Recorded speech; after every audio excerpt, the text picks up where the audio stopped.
ಇನ್ನೊಂದು ವಿಷಯ ಕೇಳ್ಪಡ್ತಿದ್ವಿ, ಅಂದ್ರೆ ಸೊರಬದಿಂದ ಓಡಾಡ್ತಿದ್ರಿ ನೀವು ಯಾವಾಗ್ಲೂ ಹೋದ್ರೆ. ಈ ಬಾರಿ ಶಿವಮೊಗ್ಗದಲ್ಲಿ ಏನಾದ್ರು ಬಾಡಿಗೆ ಮನೆ ಮಾಡಿ ಅಲ್ಲಿಂದ ಪ್ರಚಾರಕ್ಕೆ ಅನುಕೂಲ ಆಗಂಗೆ ಆ ತರದ ಏನಾದ್ರು ಮಾಡ್ತಿದ್ರಿ? ಇಲ್ಲ, ಅಲ್ಲಿ ಆಗ್ಲೇ ಮನೆ ಮಾಡಿದ್ವಿ ನಾವು. 2 ಮನೆ ಇದೆ ಅಲ್ಲೀಗ. ಮಧು ಮನೆ ಪಕ್ಕದಲ್ಲೇ ನಮ್ಮ ಮನೆನೂ ಇದೆ ಒಂದು.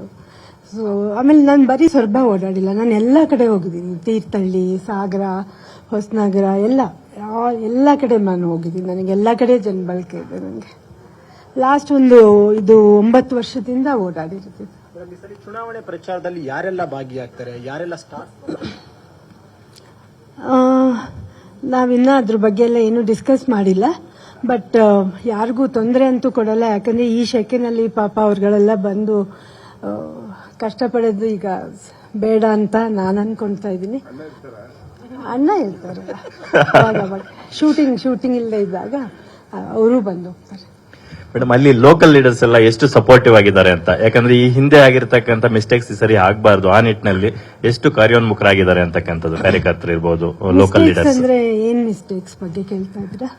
ಮಿಸ್ಲೀಡ್ಸ್ ಅಲ್ಲ, ಮಿಸ್ಟೇಕ್ಸ್ ಮೀನ್ಸ್ ಸೋಲೋದಕ್ಕೆ ಏನೆಲ್ಲ ಇದಾಗಿತ್ತು, ಅದನ್ನ ಗೆಲುವಿಗೆ ಏನೆಲ್ಲ ಪೂರಕವಾಗಿ ಕಾರ್ಯ ಮಾಡ್ತಿದ್ದಾರೆ. ಲಾಸ್ಟ್ ಟೈಮ್ ಇದ್ದಿದ್ದು ಪಕ್ಷನೇ ಬೇರೆ, ಆ ಟೈಮೇ ಬೇರೆ ಅದು.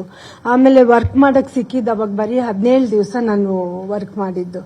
ಐ ಥಿಂಕ್ ಅವಾಗ್ಲೂ ಕೂಡ ಜನ ನನ್ನ ಅಷ್ಟು ದಿನಕ್ಕೇನೆ ನಾನು ಎಷ್ಟು ಜನ ಮೀಟ್ ಮಾಡಕ್ಕಾಯ್ತು ನಾನು ಮಾಡಿದೆ. ಸೊ ಅಷ್ಟು ಆ ನಂಬರ್ ಕೂಡ it's a big number for me. Madam, ಈಗ ಮುಂದಿನ ದಿನಗಳಲ್ಲಿ ಅಲ್ಲಿನ ಮುಖಂಡರ ಜೊತೆ ಆಗಿರ್ಬೋದು ಅಥವಾ ಕಾರ್ಯಕರ್ತರ ಜೊತೆ ಆಗಿರ್ಬೋದು ಒಂದು ಸಭೆ ಚರ್ಚೆ ಮಾಡೋದಕ್ಕೆ ಏನಾದ್ರು ಎಲ್ಲ ಪ್ಲಾನಿಂಗ್ ಎಲ್ಲ ಆಲ್ರೆಡಿ ಆಗಿದೆಯಾ, ಹೇಗೆ ಮೇಡಮ್?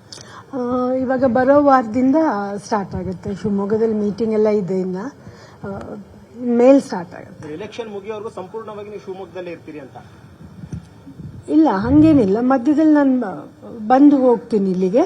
ಬಟ್ ಜಾಸ್ತಿ ಸಮಯ ಅಲ್ಲೇ ಕಳಿಬೇಕಾಗುತ್ತೆ. ಯಾಕಂದ್ರೆ ಟೈಮ್ ಬಹಳ ಕಡಿಮೆ ಇರೋದ್ರಿಂದ ಶಿವಮೊಗ್ಗ ತುಂಬಾ ದೊಡ್ಡ ಊರು, ಜೊತೆಗೆ ಕೆಲವು ಊರುಗಳು ತುಂಬಾ ದೂರ ಇದೆ. ಸೊ ಹೋಗಿ ಬರೋಕ್ಕೆ ಟೈಮ್ ಆಗುತ್ತೆ. ಸೊ ಐ ಥಿಂಕ್ ಎಷ್ಟು ಟೈಮ್ ಆಗುತ್ತೆ ಅಲ್ಲಿ ಅಷ್ಟು ಟೈಮ್ ಸ್ಪೆಂಡ್ ಮಾಡಕ್ಕೆ ಟ್ರೈ ಮಾಡ್ತೀನಿ. ಶಿವರಾಜ್ ಕುಮಾರ್ ಅವರು ನಿಮ್ಮ ಜೊತೆ ಅಲ್ಲೇ ಹೆಚ್ಚಿನ ಸಮಯ ಇರೋದಕ್ಕೆ ಪ್ರಯತ್ನ ಮಾಡ್ತಾರೆ, ಹೇಗೆ ಮೇಡಮ್? ಅದನ್ನ ನೀವು ಅವ್ರಿಗೆ ಹೇಳ್ಬೋದು. ನ್ಯೂಸ್ ಫಸ್ಟ್, ನಿರ್ಭೀತಿಯಿಂದ ನಿಮ್ಮ ಪರವಾಗಿ.